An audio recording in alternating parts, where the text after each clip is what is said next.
What's up, Faithful? You missed us. Guess who's back? Welcome to the 49er Faithful UK Live. As always, I'm Paul Hope. And I'm a no longer jet-lagged Nick Ludlam. Hey. Well, people, I don't know about you, but I'm feeling pretty good. And you're going to hear that quite a lot tonight, everybody. Our beloved 49ers are now 8-3. We're sitting proudly atop of the NFC West, second seed in the NFC.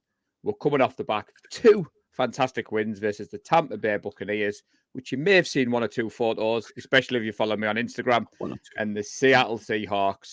We've now entered bird hunting season, and me and Nick have got lots to talk about. But before we get into all that, how are you doing tonight, buddy? Yeah, it's been all very good. I want to say thank you to everyone for holding on for us. It was my fault that we're starting late this evening. I do go to a small support group for the illness that I have, so I had to go see everyone because it's our last one before Christmas. So thank you all so much for holding on. We really do appreciate it. But yeah, it's been a lot of fun this last week. There's been a lot to talk about. There's been a lot of memories made. How about you, mate? Yeah, it's just gone in a blur. We were just saying, everyone, before the show went live, the last time me and Nick went live to you good people, we were getting ready to fly off to San Francisco. Indeed. Obviously, we're going to be doing a standalone Goldmine pod, but it would be a miss for us not to talk about it. I always knew it was going to be epic, Nick. The fact that we were joined by the likes of John Chapman, Ty Alston, Ted Talks Ball. Ty, always helpful, as you can see there. He got the time mixed up a little bit tonight. So, as Nick has said, I didn't want to be the one to let the cat out of the bag that he was at his MS support group. We moved the times around. To be fair, buddy, we've got a carpet getting fitted in the morning, so it's helped. The extra half an hour I've been lugging stuff out of the bedroom. I daren't turn the camera that way because we might get kicked off YouTube. So, but yeah, you said you were jet lagged. I must admit, I'm glad I took the 2 days off work when I got back. Yeah. I make no apologies. If you're following me on Instagram, Wayne took about 3,278 photos, and I think I got just as many on my phone. And you can only post 10 at a time on Instagram, people. I mean, I did drop a lot on Facebook, but you can only post 10 at a time. So lots of memories. It was a fantastic game. And we even called, Nick, at the start that all the touchdowns were going to happen in our end zone. Now, maybe in hope more than expectation, but yeah, it was all good, wasn't it, buddy? It was awesome. I mean, see, George's catch, you knew the moment he came off his block. The moment he came off that block, you're like, it's gone, George. It's gone, George. I've looked back at the little video I took of the touchdown, and as soon as I can hear this really weird voice, which doesn't really sound like mine, but it's gone, George. It's gone to George. And he caught it, and he's like, yes, right there in front of us in the gold mine. Couldn't ask for much more than that. Yeah, so what was epic, there wasn't just us in the gold mine. We were joined at the stadium by lots of other 49er Faithful UK, a few cheeky shout-outs. Stephen Joyce is someone who spoke to me quite a lot on Twitter, and it was epic at halftime when this little voice shouted over, Paul? And I was like, Stephen, we got a photo together. Gulam, I might have butchered your name there, buddy, the French lad who's got the Scottish accent, which was really confusing, and I wasn't thinking. He was up to the side. And he was right by me, yeah. He's took some epic video footage of us all in the gold mine. I shared that on Instagram. Nick Clark was like, can you send that across to me, Paul? I was like, damn right I can send that across to you. So I'm sure with those of you who were at home, we did try to kind of live in the moment, but equally me and Nick went live from the Golden Gate Bridge. It wasn't as sunny as it was at Levi's, Nick. No, that was horrible. It seemed like every time we tried to come out from cover, the heavens opened. Because there's the little cafe, there's the little shop by the side of the bridge. We went in the cafe, it stopped raining. We came out, it started raining. So we went down to the shop, it stopped raining. We came out, it started raining. And it just seemed to be like, right, okay, the weather's against us here. So we managed to find a couple of minutes where we were able to go live. But it's just an incredible city. It really is. It's my happy place. I love that city. I must admit, I'd underestimated that. I mean, got off the plane on the Friday, everybody. I live in the northeast of England. It's always grey. It's always wet. And San Francisco was exactly the same. I got absolutely drenched on the walk to the hotel. So I was not a happy buddy when I landed. The Saturday, like Nick said, we went up to Golden Gate Bridge. Obviously, in this content creating game. We were trying to get as much footage as well as sightsee at the same time. I did enjoy that we went live, Nick, for a couple of minutes. It helped Wayne held the phone.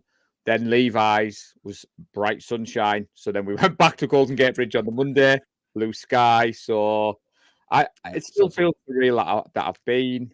Ty, I was holding off sharing the photos because my friends and family kept saying, it's not like you, Paul. You haven't posted anything. And I was like, I'm waiting for the official photos. Now, I couldn't chase Wayne because he gives us them for free. But I suppose I'll share with everybody watching. My only regret is I didn't get to spend time with every single person. We've just said off air, it was a bit of a blur.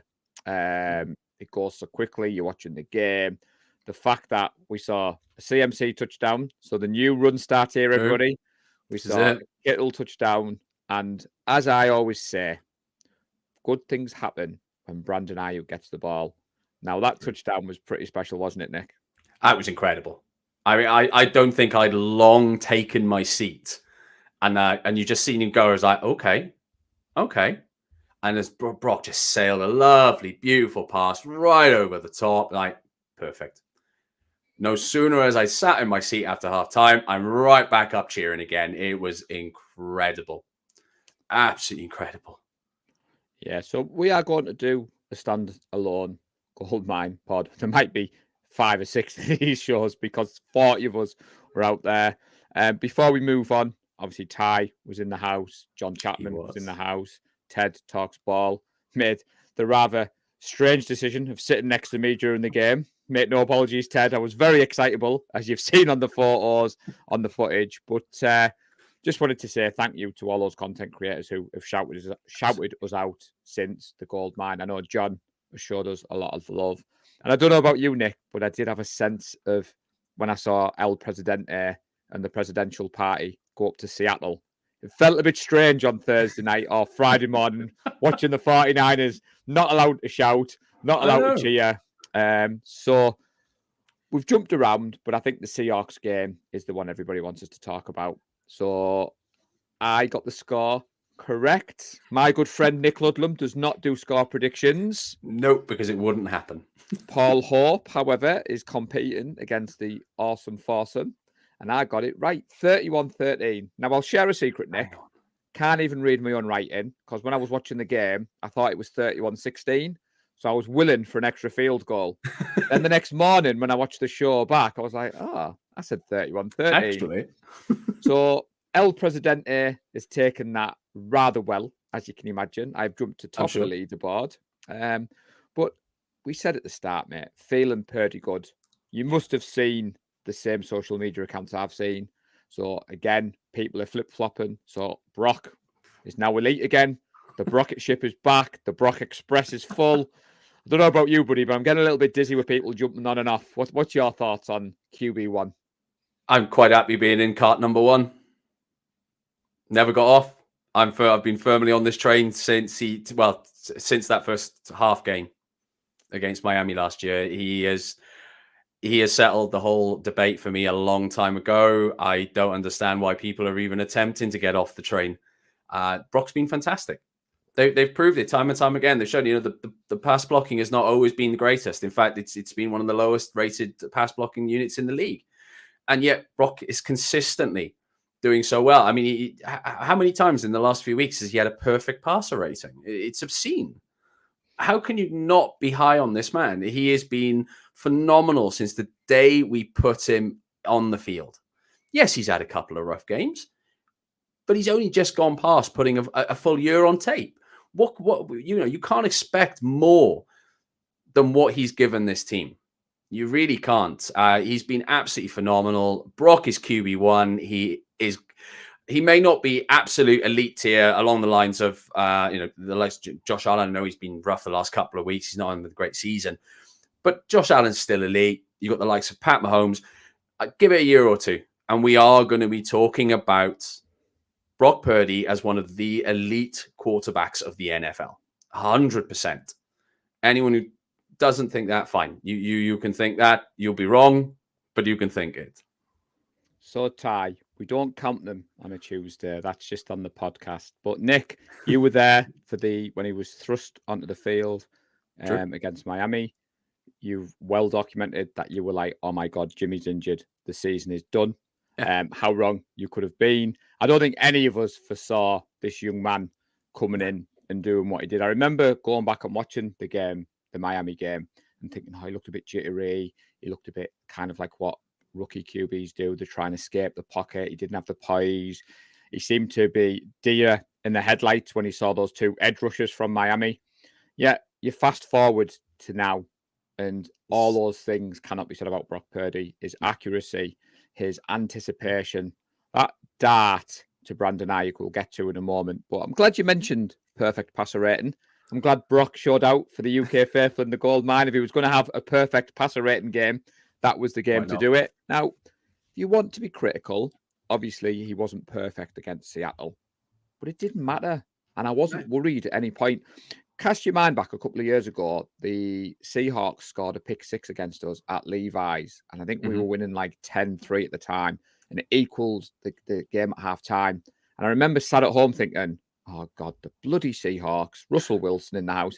They came back, they won that game. If I remember rightly, that was the game with he who shall not be named. And you were also there, so I won't mention his name.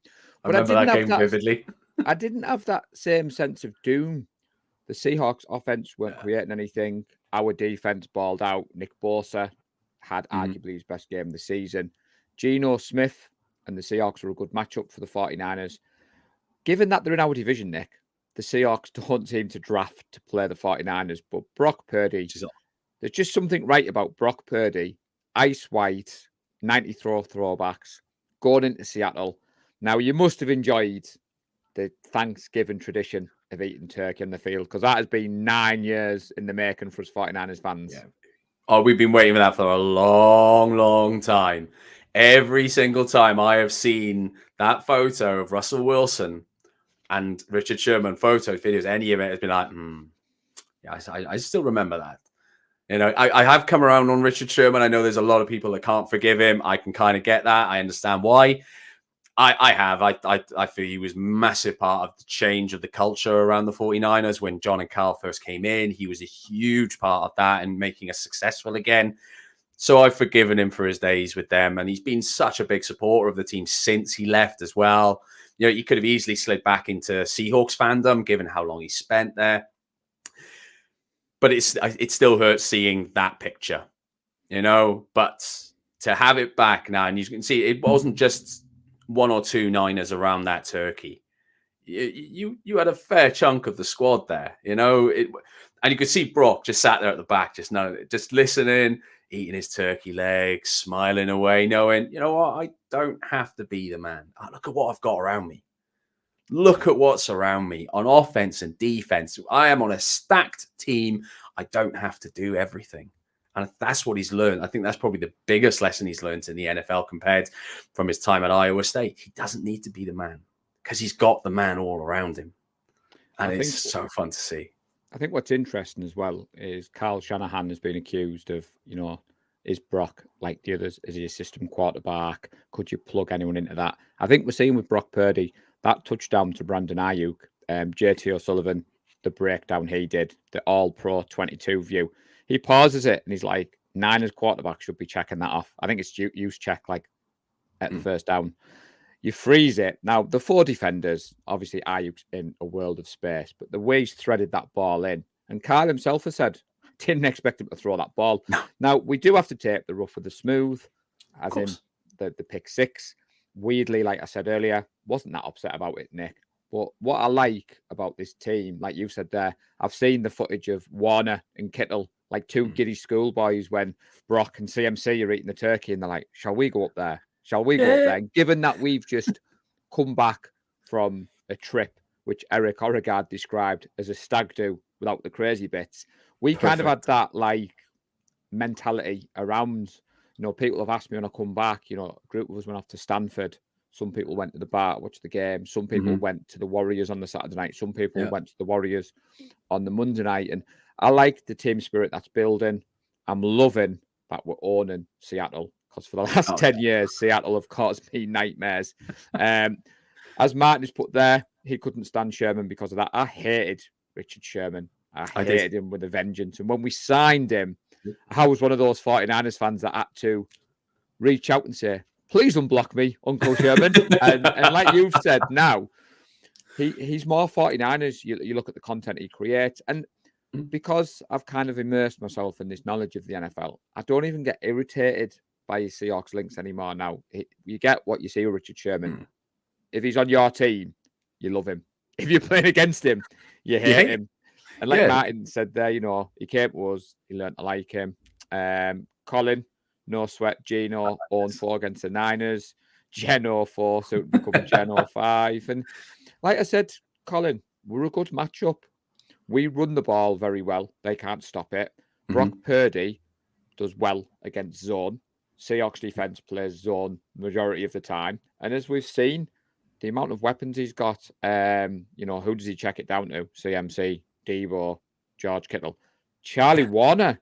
Did anybody see Charlie Warner being the PFF standout player of the week on the 49ers team, Nick? Well, this thing, it's crazy. You know, I mean, and on the same time, on the same stretch, when you talk about PFF, the fact that the game ball was given to Charvarius Ward, who wasn't even to be seen in the top 10 of Niners players in the ratings that week.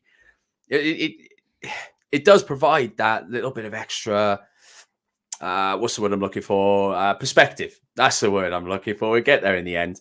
The MS shining through there. But you know, I mean, you've got those players that are coming through, and like you said, Charlie Warner's been non-existent. But he showed out when he needed to, when he was called upon a bit more frequently. And maybe you can give George a little bit of a rest. The last thing you want to be doing is leaning on your star players at this point in the season too much, because there's still a long way to go. There's a long, long way to go. We saw it with Paul Huff. The season's over, you know, and it's done. And you're talking about a Pro Bowl safety. The last thing you want to be doing is losing players because you've leaned on them a little too much, or you haven't dived a little too deep into your book for plays because you've used them all, because you use your standard set of players too frequently. So it is nice to see Charlie coming through and doing what we thought he might be able to do, and a little bit more. Yeah, so Martin said Sherman had him blocked as well. Now, you mentioned Charvarius Ward. Steve Wilkes needs a bit of love. There's a lot of people calling for Wilkes' head since he's come down from the booth. I mean, depends on which side of the fence you sit on. Is it the fact that he's come down from the booth, or is it the fact that the last two games the 49ers have played, there's been 49er Faithful UK in attendance? Just put it out there. I think it's there. I know. So, I think we take a big assist there. But Charvarius Ward, so the D-line was impressive. Nick Bosa had arguably his best game of the season. Geno Smith can be quite elusive. Not as elusive as Brock, which we'll get to in a moment. But even when Geno was getting the ball out, I mean, I think Ward was targeted 10 times. He broke up 3 passes, 2 which prevented great downfield throws and completions. DK Metcalf, anybody seen him? Because I don't think he's been seen since. He went missing in a big way. I mean, you look at that. I don't know. I think somebody's actually pointed out that the quote may potentially be fake, but he went on to say, was it outside of Bosa and Fred, he couldn't name anyone on the defense? If that's true, mate, you need to really be watching some tape, because you're talking about one of the, aside from those 3 losses, one of the best defensive units in the league. You should kind of know who you're going up against, mate. And as Ty said there, the UK faithful flag has flown 3 games in a row. The defense has played well, so we owe it. We owe it to be there. Now, to be honest, Ambry Thomas, again in the offseason, I was one of those people saying, you know, is it time to see him gone? He's not done enough. His 3-year jump continued. He was, again, very impressive. So I think the fact that Wilkes has got the defense firing on all cylinders, yes, Chase Young helps. When you go back and look at the snap counts for the Buccaneers game when we were there, Nick, I was very surprised that the score didn't reflect the performance. And people have said to me, when you watch a game live, you notice certain things. And I was quite surprised to see Bosa, Young, Armstead take as many snaps as they did, because Baker Mayfield, he had a couple of decent spells, but we were always in control. But Steve Wilkes has just gone back to what you do best. Let your best players play the most snaps. Unfortunately, Hufanga, you said that was kind of a bit of a dampener on the trip. Yeah. As soon as the Duke happened and you seen him hit the turf, And when he went in Yeah, the blue tent, you thought he isn't this coming isn't back. good. Whenever it's a non-contact injury, we hear that exact sentence so many times in commentary.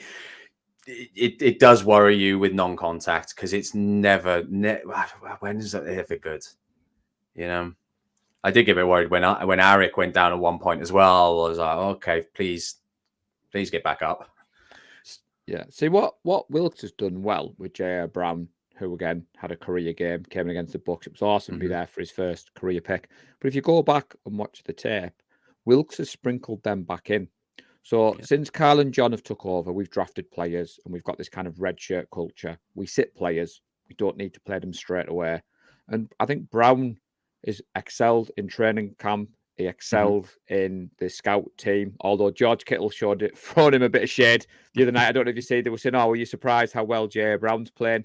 And Kittle's like, "I've been cooking that boy all year in training. Of course, I'm not surprised." And then he laughed and he said, "Brown's been one of those rookies that has soaked everything up. He's looked after his body. He's come in. He's listening to everyone, and now he's getting his chance to shine." Is it? And injuries cannot be prevented in the NFL. No. And Ty is alluding there. There's a lot of you talk about CMC's usage. It was good to see Mitchell getting some carries both in the Buccaneers game and the Seahawks game, but I love 23, Ty. So long may it continue. Just touch wood, keep those fingers crossed. Oh, yeah. A fit CMC is just, it's absolutely essential if we're going to win this. So, yep, Kev. So I was very sensible on my trip to San Francisco. Spotted this on the first night. Decided didn't have the pennies just to go below the budget first night, Nick. So Connor Ryan bought this hat. He rocked it at Levi's. Then Neil Graham went and bought this hat. And I thought, do you know what? I'm going to go and buy it. Now, when I got back to the UK, turned my head, I didn't realise that it was brand 47. I just assumed it was a New Era hat. Brand 47 does not ship to the UK. So I made a very astute purchase buying this hat. I am surprised you didn't notice that beforehand. The amount of caps the amount of caps you've got is the same for me with jerseys.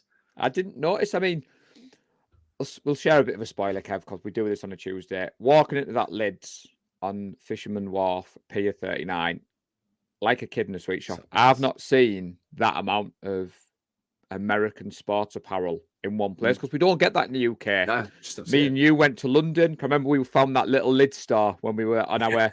It was tiny, and me and you walked in there. And I was like, "Yeah, those hats are bland," but this caught my eye. I do like the salon font. I like the big style, but I wanted to shout Connor and Neil out because I have copied. But as I said to Tracy, I do more shows than them, and I'm going to get it out there. You seen it first, mate. You seen it first. So, you pointed it out to them. Now, Martin, you're jumping ahead, but we'll forgive you because Dawn might have the iPad. So I think he means about Sunday. Now, we can digress into the Eagles talk if you want, Martin, because I'm not worried at all. We're 3-point favourites. Vegas very rarely gets this wrong. I do believe we are the best team in the NFL. I am excited for us to go back into Philadelphia. I think there's going to be a lot of trash talk from the fans. I think both teams are going to be fired up. Seen a bit of talk. If we'd won that game in London with Jake Moody's last goal, this could have been the battle for the #1 seed. But what's your take, Nick? Are you worried? Or are you on the rocket ship with Mr. Hope and thinking full steam ahead? It's full steam ahead regardless. Because at the end of the day, even if we lose this game, I think we're still going to be at least #2 seed. We will still end up in the NFC Championship game. We will still beat the Eagles if they make it to the end of the NFC Championship game. We will still go to the Super Bowl. So the result of Sunday doesn't really matter. Because I've thought about this. And I was like, well, if they lose, what happens? Okay, they've lost. But losses have put a bee at the backside of this team before. They've lost games and gone on to be something special after. So why wouldn't a loss do exactly the same this time around? So ultimately, I'm not overly worried about the grand scheme, even if we do lose. However, I still think we rock up to whatever their field is called. I don't really care. It was a Lincoln Financial Field. Who cares? We're going to go there. Our fans are going to take a lot of stick because that's what Philly fans do. And we're going to beat them. It really is quite that simple. The 49ers are going to rock up in Philadelphia. They're going to take the win, take it home, and we're going to rock it all the way to the Super Bowl. I mean, the Eagles have been good. Any Eagles fans watching, getting ready to sharpen those pencils and come after the 49er faithful UK, they haven't been as defensively dominant as they were last year. They've rode the luck, which I think is fair to say, with this year, as Brett has put there. They've flirted with multiple defeats and got lucky. I mean, how the Bills didn't come away with that win the other night. 7 of the Philadelphia's 10 wins have come by 1 score. Meanwhile, 7 of our 8 wins have come by multiple scores. Exactly. However, the asterisk next to that is the Rams kicking that field goal with like a second left to go to reduce it from 10 to 7. So, and we faced a bit of adversity. Now, obviously, the elephant in the room is last year Brock Purdy got injured. I'm hoping, and I'm going to say this out loud, I'm hoping we come away from this game healthy. I don't want to see any injuries. Like you said, we lose this one, but everyone comes out unscathed. We're still the number 2 seed. Ironically, heading up to Newcastle on Sunday because I've got a friend, Andy. We used to work together 15 years ago. I didn't do the NFL. And then changed jobs. And then he reached out to me and was like, "You never told me you like the NFL." I was like, "That's a fairly new thing for me." So once a year, we tend to meet up, catch a game together. Now, he's a long-suffering Detroit Lions fan. And we always joked that he needs to see his team in the playoffs. And at the moment, he keeps texting me. He's like, "We're still in the battle for the number 1 seed." And I'm not talking week 1, week 2. I'm talking week 12, week 13. So heading up to Newcastle on Sunday. So this is one of those rare occasions, Nick, where I'm absolutely buzzing that with a Sky game. So in true honour, we're going to the Grosvenor Casino, but in Newcastle this time, hoping to see lots of mini meets. I think Sarah's arranging one in Plymouth. Yeah. So I did Field see as well. There's the Wakefield one. There's the one in Plymouth. I think Gary Thorpe might be arranging one. And I want to say Luke Jones has put a message in the group. Now, if you are arranging a mini watch party and you're in our group, please go to the event page on Facebook, create an event, and then that way people can tag whether they're going. And it was something that we've always dreamed about. I mean, we've reached the heady heights of 40 who was making that trip across the pond to Levi's. But behind that, what we wanted to see is on a Sunday when we're the Sky game, people meeting up. If me and you live closer together, we would go meet up. Trust me, people, it's not easy for me to get from Middlesbrough to Swansea. I've looked, and it's not cheap either. It's probably cheaper for me to go to San Francisco than it is to go and see Nick. What's wrong with that, Rishi Sunak? Mental. Absolutely mental stuff, I know. So, and I don't know if you saw the tweets. So Martin is away with Dawn in the big city on Sundays in London. Now, Dawn, if you're watching, I have retweeted Martin's tweet. We are trying to find him a bar. We are trying to find him a UK favorite. We'll find him a bar. Game with. So don't worry. And as Ty said there, meeting up with a buddy to watch the game is awesome. We don't get that on this side of the pond.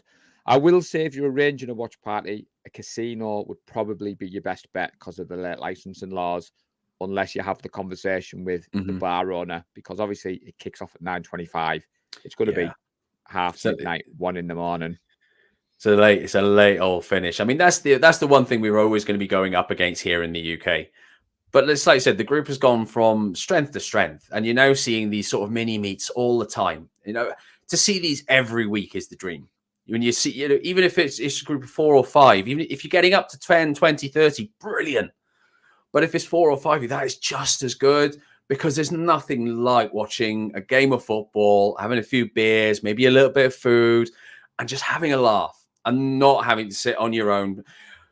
Unfortunately, I'm supposed to be trying to be quiet. I never actually manage it. How many of these did you get? How many of these did you get after the Seahawks game? Yeah, there was a letter shoved under your door, wasn't there? No comment. No comment, because I may hurt my defense if I do so. Absolutely no comment. I had one with I had a bang on the ceiling inside of 15 minutes. Not in 15 minutes, probably inside of 5 minutes. We were nowhere near already, and I was I think I upset some neighbours Thursday night. So Martin's put there's a casino in Leicester Square that'll have it on. Andrew, if I wasn't going up to Newcastle, I would have jumped in the car and driven down to Wakefield. It's awesome that you've got that relationship with the bar. I'm looking forward to seeing the photos. I am known for a tweet or two obviously Lee has trusted me with the social media responsibilities. Send me where the watch parties are. I'll tweet them out. I'll mention them. Photos are even better. So get them to me. Ty, that might be might be true. And Kev, the Eagles defense is ranked 14th overall. Now, I'm looking forward to Hargrave going back into Philadelphia and showing them what they've missed. I'm looking forward to Brock Purdy commanding this offense. I think Kyle Shanahan will have the team fired up. Absolutely. I think going into that hostile environment, as I said at the start of the show, bird hunting season. So this was the period, Nick, when we did our ridiculously early season predictions. You looked at Seattle, Eagles, Seattle. Ravens. It's big. Cardinals. It's big. It's a big There's some good teams in there. There's some good teams and there's some banana skins. The Seahawks are always going to be up for it, especially at home. I was surprised they weren't more up for it, to be honest with you. And you say, the Ravens are a good team. The Eagles are a good team. As much shade as we're going to throw their way on this show, on social media, we're not going to compliment them too much, but they are good teams. But it's against these good teams we're going to find out how good the Niners really are. That's when we show we are number one. Stuff the rest. We are number one. I think people forget as well, Nick, the Eagles defense didn't blow us out last year at all. Yeah. And Steve Wilkes does have the number one defense in the NFL for points scored against, which is the most important metric. You can take all your other ones. That's the most important one. Now, it is Tuesday. We don't have the up-to-date injury reports for both teams. We always say on a Tuesday, me and Nick will bring the hype. But if you want more in-depth analysis, you're going to have to wait till later in the week. There's the cheeky plug for the 49er Faithful UK pod. And also Chapman. I've said I would show John the love. John Chapman was awesome to be in the gold mine with him. Oh, he was true to his word, Nick.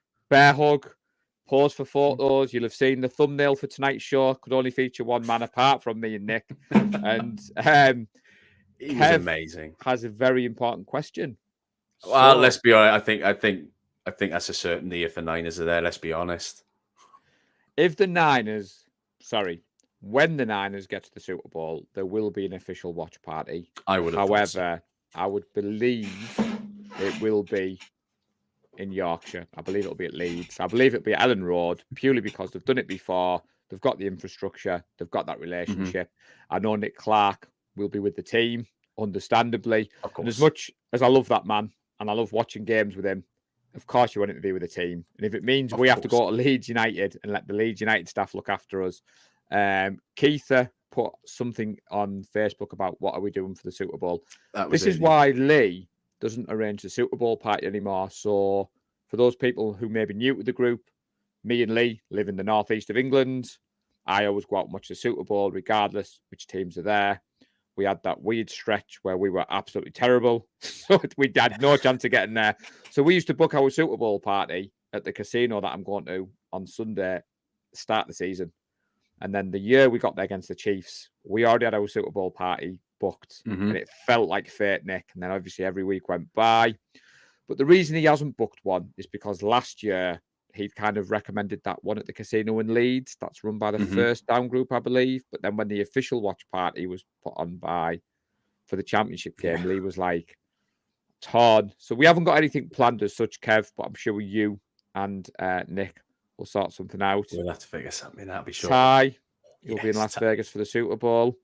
And to be fair, Ty, me and you might have something cooking, but it's not fully confirmed yet. So Ty has reached out, wants little old me to be a guest on his show, hoping to get something sorted for tomorrow. But the adult duties, I'm waiting to see what time the bloody carpet fitter comes. And once I know what time the carpet fitter comes, I can book my lunch break of work and I can hook up with Ty, which would be awesome. And Brett. So I'm heading up to Newcastle this Sunday, Nick, but I'm driving and I'm driving home because the week after I'm heading up to Falkirk for the Candlestick Inn. Is your liver ready for that? No alcohol will be consumed by Mr. Hope. I'm teetotal these days. And Martin, I will not be touching any of that. Right. I had an absolute blast out in San Francisco. Did not need any alcohol in my system. Can't believe Ty has snuck in that he'll be in Las Vegas for the Super Bowl. He will be joined by Stephen, who was on our trip, who lives near Brett. Hmm? So he'd put in the Goldmine group chat that he's heading out to Vegas. Yeah, there's no chance I've got of getting that through. No, no, I'm not affording that. That's for sure. So, and I was saying to Nick off air, Ty. So I had a bit of a family emergency last night. Everything's all right, but it meant I was up quite late. So I was flicking through YouTube as you do, and Ty, Brian Culp were live, and they were like, "Is this kid still back in the States?" I was in the UK. Like the time difference is crazy, and I was like, just supporting, doing what I was doing. Yeah, Coach Cruz, we'll have to get you on, buddy. Me and Nick, maybe he's looking at getting a few guest speakers on every now and again. So we are humbled that people across the pond tune in and watch us. Nick, just looked at the time. No, it's not that time. Realised it's not that we've time. Got to your favourite part of the show. No, you've gone too early. I've not gone too early. Now the question is, trying to stop it. I failed. Do you want to go first? Because remember what happened last time we did. Well, would you rather? I'm going to go first this time because I've been nice, and I've actually genuinely been nice with this one. So the biggest thing I thought that happened in the last couple of games really was Huff. Now that's a big old miss. That's a big old miss to lose your Pro Bowl safety. It wasn't doing too bad. He's having a good little season. Maybe not as shouty as before, but he was still there. Now, obviously, the last couple of weeks, Jair Brown has really stood up and gone, I can do this. I can hold this spot down. Don't you worry. But there is another 49er out there, or should I say ex-49er out there, who is available. Mr. Jaquoski Tart still finds himself without a team, I believe. So my would you rather is quite simple. Would you rather go and sign Jaquoski Tart, bring him back, very well versed in our defense with just a couple of new tweaks involved, or would you have stuck with Jair Brown without the knowledge of how he's going to play over the last couple of games? See, I'm going to name drop here, but I don't care. Jason Aponte did an interview with Brown just after he was drafted. And I know all the greats that we reference on this show, Ty, Chapman, Breezy, they've all been high on this kid. And I like the fact that he's come in, he's adapted to the locker room, he's done things right, and he's getting his chance. Now, like with all rookies, there's going to be ups and downs. And he's only going to get through them with playing time. So I definitely believe that I would rather keep Brown. No Ty. It wasn't Deontay Johnson. That wasn't that caught my eye in the corner as well. Ooh. And don't you worry. Of course, I've written mine down, which will please Nick. I've been dreading this. So I wanted to go to my support group meeting. Yeah, it wasn't an MS support group meeting. It was a would you rather support group meeting. It was just me. So I can clarify, people, that I didn't take a Lakers jersey out to San Francisco for him to wear. Not that he'd have wore one anyway, but you know. So to answer your question, Nick, I would keep Brown. As much as I like Tart, I would keep Brown. That's my answer. Fair play. So now, if you recall, last time we did this, I gave you what was, I would say, an arduous choice. And when I was preparing for this week's show, I was thinking, do I go down that road again? Or do I go down a different road? Now, you said you've been nice to me. So, I think so. It's well documented, everybody, that me and Nick have just returned from a trip across the pond to San Francisco, the gold mine, and an experience of a lifetime against Tampa Bay. Now, I'm sure, like me, Nick, you get nervous. I love when he gets nervous. You would have loved more time in the Bay Area. I'm sure there's lots more that you could have done. I'm sure there was lots more shops you could have visited. And I'm not sure you could have fitted anything else in that suitcase, but you would have tried.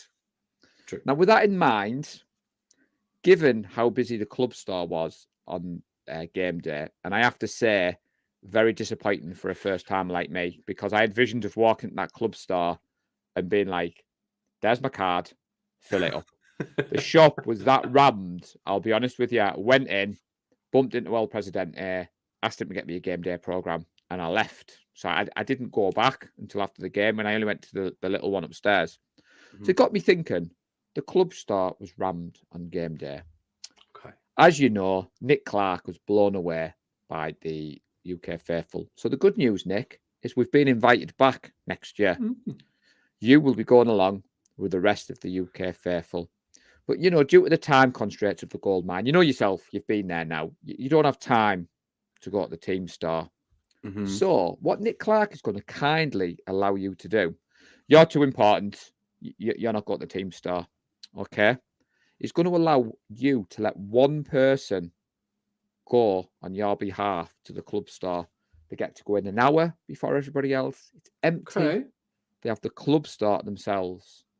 However, you're not allowed to tell them what they're allowed to buy you.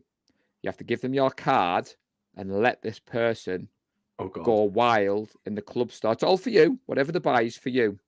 Now, this week's Would You Rather is who would you send on your behalf?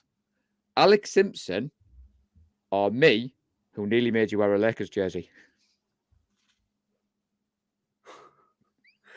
Sure shit, I'm not sorry, bad language. I'm not sending Alec.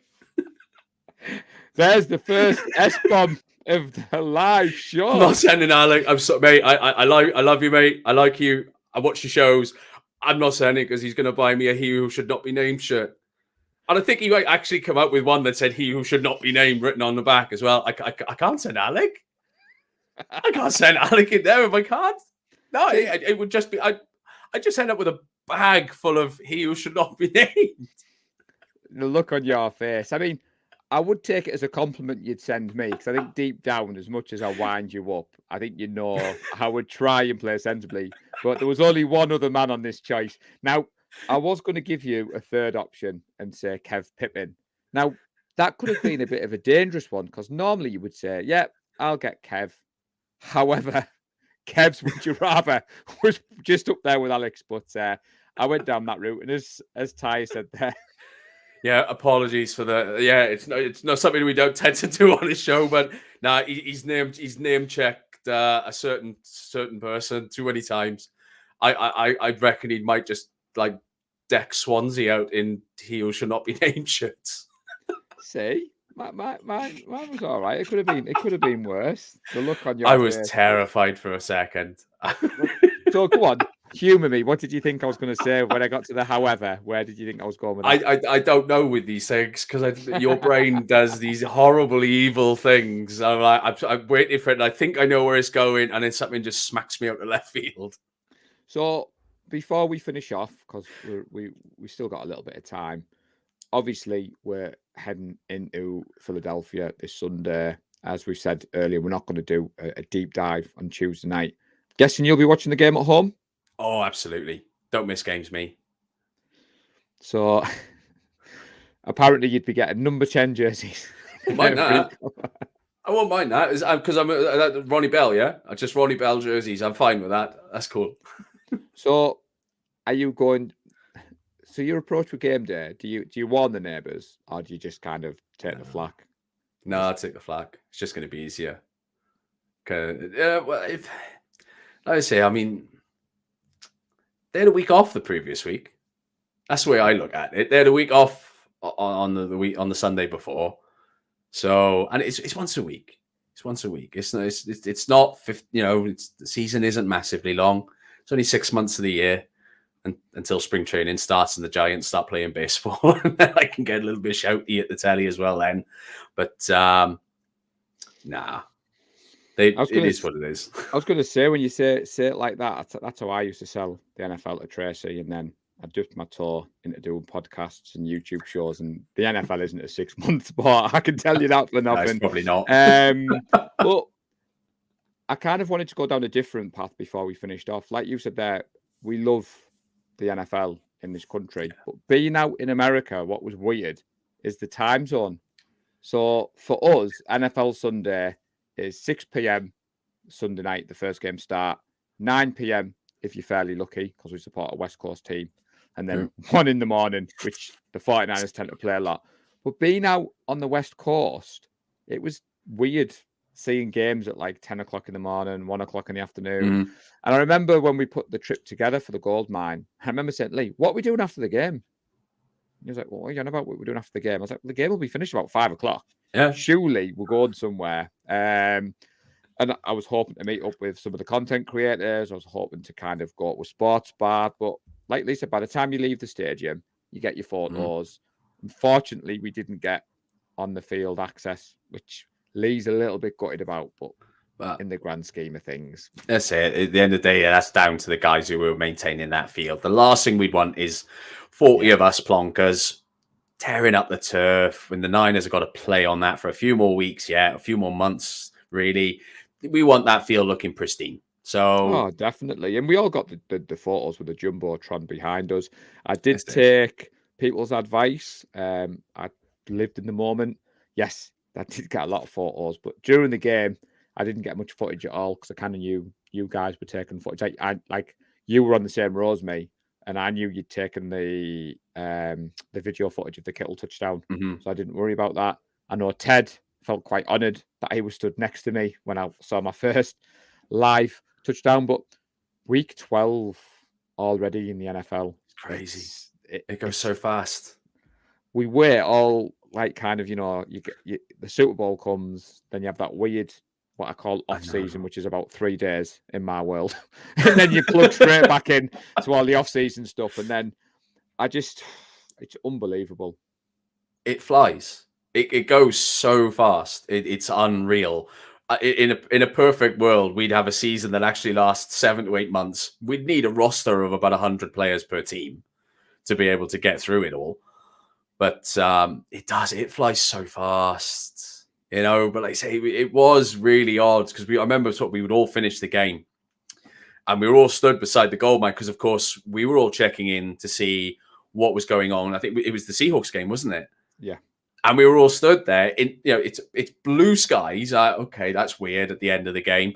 And we're all sort of there watching phones, trying to catch the last bit of the games coming in, trying to see if the Seahawks had lost. And obviously the Rams did us that favor. Seahawks wide right. I mean, that must have been a really weird thing to hear 40, 50 Brits in a near empty stadium by that point, all of a sudden cheering. And you've got John Chapman's there bouncing around like a kid after they put it wide right. It's like, he knows his stream's ahead. Oh, it was incredible. But you say it's so odd to finish a game and it still be lights. It's like, so it's eerie. I saw John go live on his phone. We tried to show him that respect by not interrupting. We did it generally well. I know Brett, bless him, shouted out some words of encouragement, which John said he cannot repeat. But it was all love. Like you said, I didn't want to leave.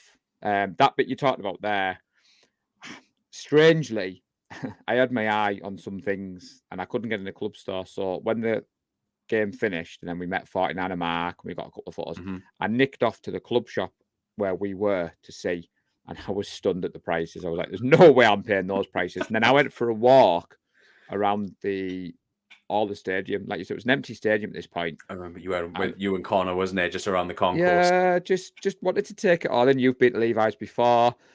Niner Edit, big shout out. I didn't realise that he had the same brain as me. So you had cottoned on that I hung back when we went up the escalators because I was taking video footage of all of UK faithful going up the stairs, singing and chanting. But Nick Clark had already arranged for Niner Edit to be at the top. And there's a great video of when I come to the top of the stairs and the look on my face, it's just like a kid at Christmas. And I was in my element. I was, as Steve, who's Brett's neighbour, put, puppy-like enthusiasm. I make no apologies about it. No, should you?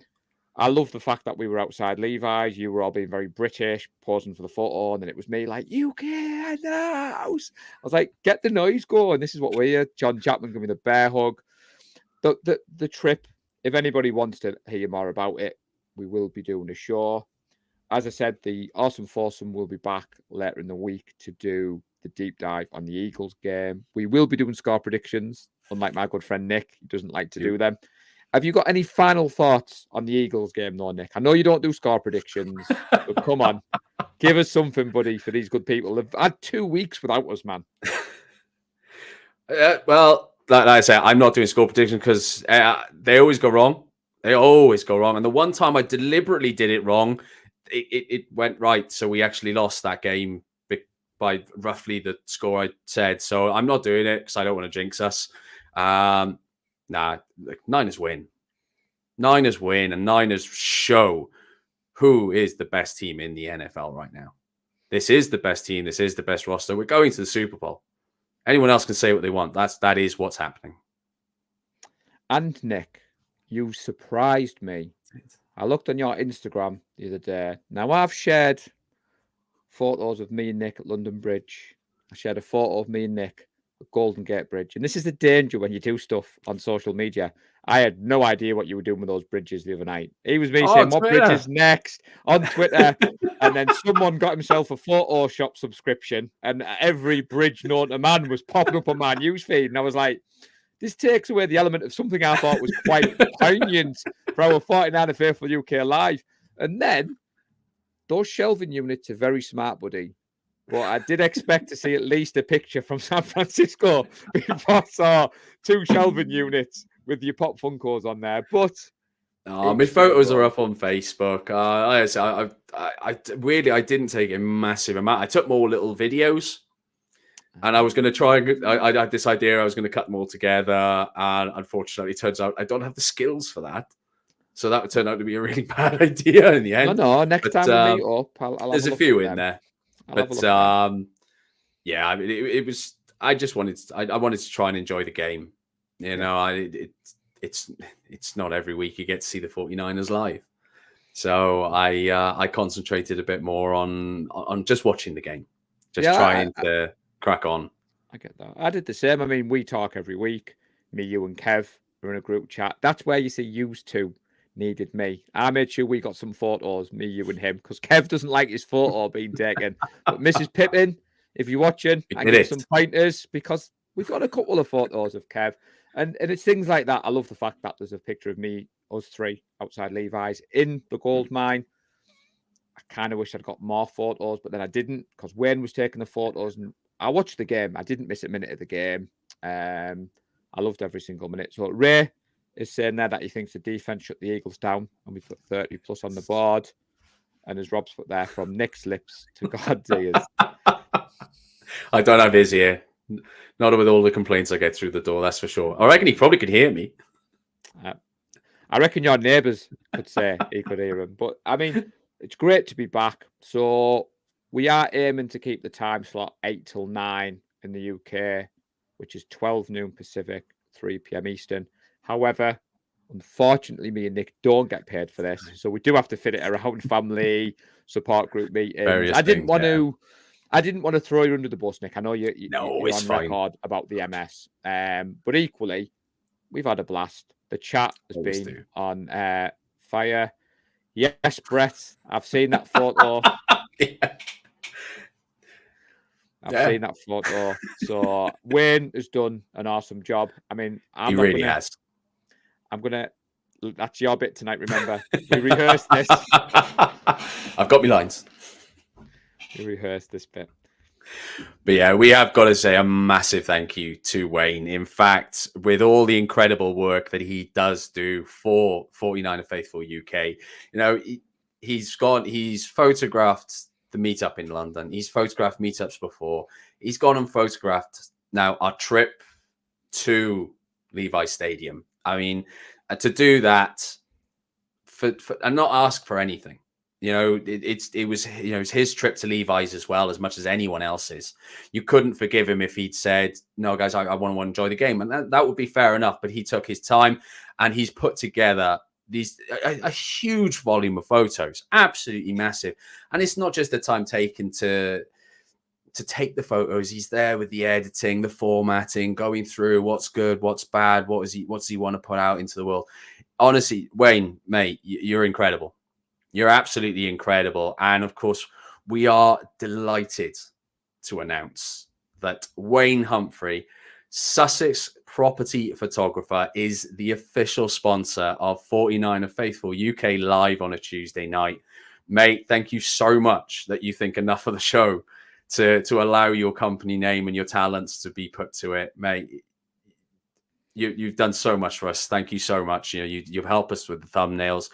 There's so many photos I have on my computer thanks to you, and they're incredible. We really couldn't be prouder to have you as a sponsor. Thank you so much. It's just a little thank you from us. We've gone live with this show on a Tuesday. Nick said it perfectly there.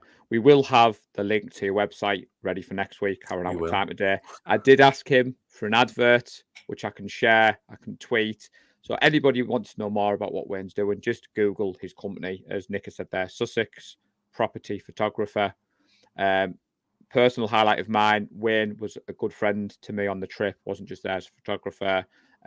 He took his time to take some personal photos for me at Golden Gate Bridge and some trips around the San Francisco, the cable car. We had some funny memories. We were looking to get on the cable car, remember, Nick? We bumped into sports card shop.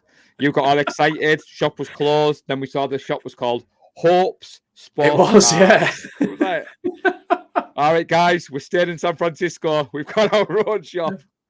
Caused us to miss the tram, which we didn't know was actually coming because it didn't say it on the app. But and Kev, you would say you've had enough photos for 10 years, but all jokes aside, Kev, I mean, I said it on my Instagram post. Me, Kev, and Nick first met in person at the Bristol meetup in 2021. Me and you had spoken online. We then, jump in a group chat. We then met at the other watch parties. But the fact that we were able to get out to San Francisco together, the fact that we've got a photo for our group chat now, because it was always me and Nick, our photos of me and Kev, our photos of Kevin. Never all three. Never one of all three. And yeah, I don't know if you're aware of this story, Nick. So the Monday when you went home, we'd gone to the baseball stadium for the tour. So we wanted to go to Union Square. So we had to walk. I was a passenger princess. I just followed Lee. Anyway, the short story is we got on the cable car. As we were going up the street on the cable car, the other cable car was coming towards us. And we thought, oh, look at all those tourists with their phones out doing their video. And none other than Brett Sinclair, who were all banging on the window. The people in the cable car with us absolutely jumped out with their skin because we were all like, and he didn't blooming have the video on record because that would have been comedy gold. So I am letting some of the secrets out the bag, Brett.